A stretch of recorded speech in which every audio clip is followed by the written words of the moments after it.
All right, Rippers, well, Happy New Year. Here's our first video of the year. I did tell you guys before the New Year's about this Zippo Ferrocium rod kit, fire starting kit, and I told you I would show you how I did these little survival braids here, we'll call them, out of this fire cord. And if you remember this fire cord, right, let's see, we'll get it right here.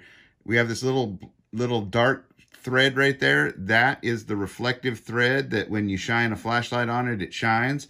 And then you'll see right here, that little white one, that's your inner nylon core. And then here is your jute core that's waxed, right? So that's your fire starting part. And then you've got your weave that goes around it, like most of your paracord is, right? And that's what gives it its strength. Now, this is a smaller diameter paracord, but it's great for, you know, fixing shoelaces, fixing backpacks, doing a shelter, whatever you need to do. And it's also flammable. This is all flammable, so you don't have to fray it out like this, but I wanted to show you what it was made out of so you understand what's working and it worked there, and the uses. Like you say, you can hang it from a tree, just tie a little piece on a tree, and that way you can find your way at night back to where you were at. Is helpful, especially from around your truck. You know, you're coming back a late night hunting, and a lot of times, you guys all know, the sun goes down and you could use a little extra help helping you find exactly back to the truck sometimes. Well, sometimes the first few yards or 100 yards or so, tying on your trail out so you know where you're supposed to be is always handy. So that's one thing we can do with it. Now, so that you have a lot of it, you'll see that on the striker part I've already done, oops, look at that, I just bumped the camera, had an earthquake. Anyway, you can see here, we've got our braid and then we've got long ends on it, right? Well, those long ends are so that I can clip off little 1/4 inch pieces in order to start a fire if I need to, or a 1/2 inch piece, right? And not have to take too much off of the main cord. So I always have a usable length of cord tied up into this braid, right? So I've got 2 long ends here, and then I just put a clip through the last little bit in order to clip it onto my bag or inside my bag, just to keep things tidy, right? Because we like to keep things tidy and organized. So anyway, you can see I practiced a little bit with that Ferrocium rod and scraped it off so that it's ready to spark, because we're going to do a video where we start a fire with this one so you guys can see it can do that. But for right now, we're working on this cord, and as you can see, it being a hunter's orange color like that, I can't tell you how many times people have been out in the woods and set down their fire starter or their knife or their tool and not been able to find it and have been in big trouble because of it. Well, you can avoid that by putting something like this on it so that it's easily seen, because when you go back and look for it, it's not going to be so easy if you don't have a bright color on there. And you'll find that most of your knives and tools and stuff have an eyelet on it. And if not, you can figure out a way to attach it or make an eyelet. So it's always good to have something like this on here. So you've got your fire starting tinder as well as your fire starter and some rope, right? Okay. So what we're going to do here is I'll show you what I've done. This is our first knot here, and I'll just undo it so that you can see. I've taken this length of rope, right? And it's got 2 long ends. Now, all this rope, check that out. All that extra rope. And then I just pulled, because I just want a short lanyard on here. I just pulled through 2 loops. That'll be my inner part. So that way it's all one piece if I had to undo the whole thing, right? So I just pulled that through the eyelet. I took this side right here underneath and over this other length. And this other length here comes up and through this loop.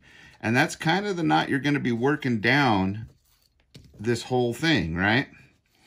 To make it just like a bracelet. So you'll tighten this up, and what it does is it traps all that rope inside the other deal, right?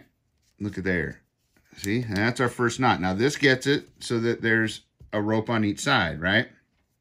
And now you just do the opposite, right? You're gonna come under with this one like that, and then you're gonna come over the top with this one. Oops, excuse me. I got to backtrack just a little. You're gonna go under and then through the hole with this one, and then just tighten it up. And that should leave us, yep, with a loop, right? Look at that. Now you have your first knot loop. See, look, it looks kind of like that. See that zigzag pattern? Well, you got the same thing going there. So now that you did it that way, you just do the opposite. You go you make a loop like this under, and this one, you go under that one, and then through the hole on this one, and then you just tighten her down. All right, look at there. And then it'll make the other zigzag. You see that? See how that kind of works? And you can trap that. Now you can put more loops in the center if you want more rope. It'll make this thicker and wider, but the more rope you have in the center, the longer you can have your lanyard lead. So we're going to do that again, and we're going to go, this time we're going to go this side, under there, making our loop, and then this one, you can see it's under that one, and then through the loop on this one, all right? And then you just tighten her down nice and snug, all right? And it doesn't have to be super tight because, you know, it'll work itself into a nice little bracelet form. Now, we'll just reverse that again. Oops, are we there? So here we go. We're going to go under this and over that other string, and then take this tip and go through the hole. You guys make all the jokes you want. It's your channel to do so. Anyway, and then tighten her down and push it up, and you'll see we got that same thing going. Oops. Did I get it backwards? I did. And don't worry about getting it backwards. If you got it backwards, you can just undo this and start again. I didn't alternate sides on that one. So what we're going to do is we're going to do that again. And we're going to go under and over this one, and then through the hole on that one, and then tighten her down. Now, did I get it right that time? I did. See? You got to remember which side you started with, right? So on this one, we're going to go under and make our loop. Oh, and then go over that line and then through the loop, right? And it's harder to do when it's loose like this moving around. So, you know, sometimes you can attach that to something. They make jigs for it. But as you can see, we're working our way to that braid, right? And then we're going to just do the opposite again. That and over this and through, and bam. Just like that, you can see the zigzag pattern happening, right? So under, I don't know if I got that backwards. See, sometimes when you're talking, you kind of lose track. So you got to pay attention. But I'm doing this for you guys, not for me. Okay, so there we go. Let's see, did I get it? Nope, see, I did it backwards. So you can just undo it. And it's good that I'm showing you mistakes too. So you go under, over, and then through the loop. And as you get to the end, it'll be a little harder to do because you're running out of the inner core, right? So we're going to keep doing that along. So we did this side. So under, remember, underneath the other rope, take this end through the hole. Oops. Wait a minute. Under, and through, which means that's got to stay on top. There we go. See it? We're still going. We've got our pattern. So this one, you go under, and over. See that? There's your loop, through, and just like that. All right. And this one, we'll do it like this. On top of that one, take this one over the top, through the hole, just like that. Now do the opposite side. The loop goes on this side this time, or the hole goes on this side, goes over that one, and through the hole in this one. Boom, just like that. We're almost to the end. Look at that. That didn't take very long, right? So this time it's the opposite. And see, I'm having to be a little bit tidier now because we're getting towards the end. Now, you just take that through there. Boom, just like that, right? And there's a million of these. Oops, see, I got that one backwards. So we'll redo that last one again. The loop was supposed to go on the other side, so just so you see it one more time, and we'll make it tiny this time. Look at this. We got the loop. It's got to go over that cord.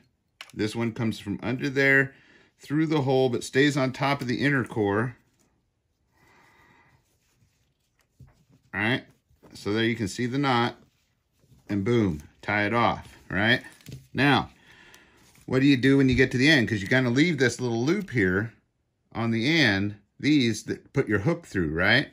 Right, so what you can do is you can just do a finishing knot, which is nothing more than just really tying a knot.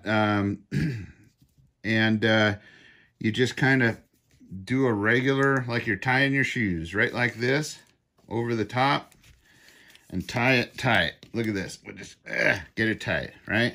Now, what you want to do with that knot is I just take a little bit of super glue and put it right there. That will hold the knot steady so that it doesn't come undone. Now, you can do another one on the back side if you want.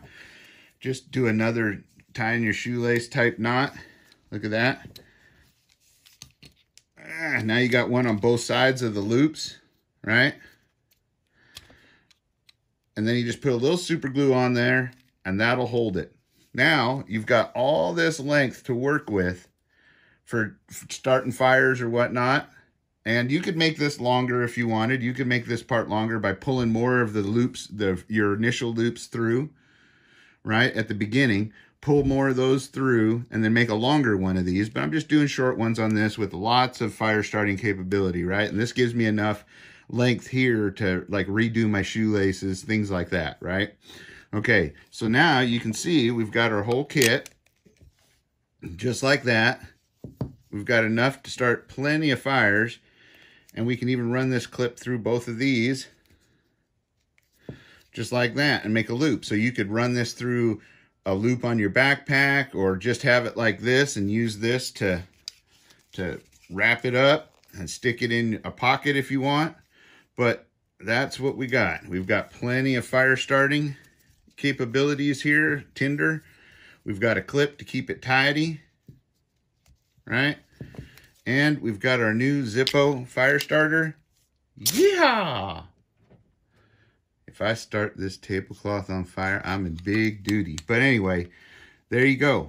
That's what it is. That's the cord. I think it's called Fire Cord at REI, but you can get different versions of this at different places. It's a good idea to have some of this. Titan Survival Cord makes a great one because it has a fishing line and snare wire in it, as well as a fire starting jute and a bunch more of the nylon inner sections. So that's a great one if you want to spend a little extra money and order that online. It's called Titan Survival Cord. That one right there, because I'm not affiliated with anybody or anything, so you can look it up. That one there I like because it has all those extra things in it, as far as the snare wire and the fishing line. I think that's pretty handy. And it's also a bigger, thicker, it's like real size paracord. I think that's a handy one as well. It does cost a little bit more, but there's a lot of uses with it. If you want to see that one reviewed, I have it in some of my past videos, so be sure to go check that one out. Always leave your comment in the comment sections of ideas or things or what you thought of this video and ones you want to see in the future. Look forward to the video where we start a fire with this so that you can see how to start a fire and make a bird's nest and all that kind of stuff with a ferrocerium rod. And, well, I hope you're having all a great new year so far and everything went well and happy and your families are all safe and secure. So like I always say, be safe, be secure, always be aware of your surroundings, and be getting prepared and ready for anything that may come your way. And remember, there's never a silly question. All right, just silly answers if you're getting from me. Woohoo! Anyway, Rippers, I love you guys. Adios.